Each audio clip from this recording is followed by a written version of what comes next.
ঝালদা থেকে তীব্র আক্রমণ, অভিষেককে নিশানা সাংসদ জ্যোতির্ময়। পুরুলিয়ার সাংসদ জ্যোতির্ময় সিং মাহাতো সরাসরি চ্যালেঞ্জ ছুড়ে দিলেন অভিষেক বন্দ্যোপাধ্যায়ের উদ্দেশ্যে। তার দাবি, পুনরায় ভোট হলে বিরোধী শিবির 500 ভোটও পাবে না, এমনকি পঞ্চায়েত স্তরেও পরাজিত হবে। মঙ্গলবার ঝালদার পাত্রাডি গ্রামে নিজ বাসভবনে আয়োজিত প্রার্থীদের সঙ্গে সৌজন্য সাক্ষাৎ অনুষ্ঠানেই মন্তব্য করেন সাংসদ। তিনি আরও বলেন, পুরুলিয়ার মানুষ উন্নয়ন এবং স্বচ্ছ রাজনীতির পক্ষে রায় দিয়েছেন এবং সেই জনসমর্থন ভবিষ্যতেও বজায় থাকবে। অনুষ্ঠানে উপস্থিত বিজেপি প্রার্থীদের অভিনন্দন জানিয়ে তিনি সংগঠনকে আরও শক্তিশালী করার বার্তাও দেন। চরম দুর্নীতি আর যেভাবে মুসলিম তুষ্টিকরণ আর যেভাবে নারী নির্যাতন এই পশ্চিমবাংলার মানুষ দেখেছে, তাতে মানুষ জবাব দিয়ে দিয়েছে। কারণ সিপিএম যে জায়গাটাতে পৌঁছে দিয়েছিল পশ্চিমবাংলাকে, তৃণমূল কংগ্রেস সেখানে শুরু করেছে।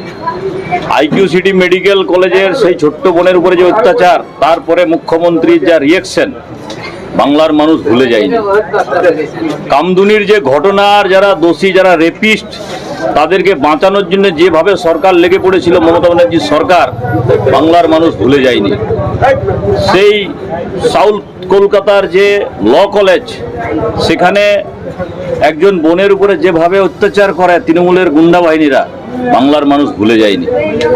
আর স্কুল, কলেজ, হাসপাতাল তো দূরে যাক, এসএসসির এত বড় দুর্নীতি, বেকার যুবকদেরকে ভিন রাজ্যে যেতে বাধ্য করা, লাখ লাখ প্রত্যেকটা জেলার থেকে পরিযায়ী শ্রমিকের কারিগর যে সরকার, তাকে বাংলার মানুষ ধ্বংস করে দিয়েছে।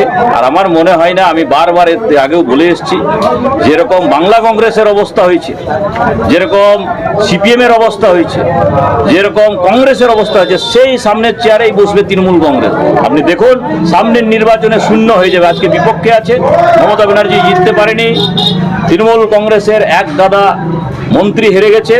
সামনে যে 29টা সাংসদ আছে, তাদেরকে জিজ্ঞেস করুন, বাই ইলেকশন করলে এখনই সবাই হেরে যাবে। অভিষেক ব্যানার্জি 7 লাখ ভোটে হারবে যদি এখন দাঁড়ায়।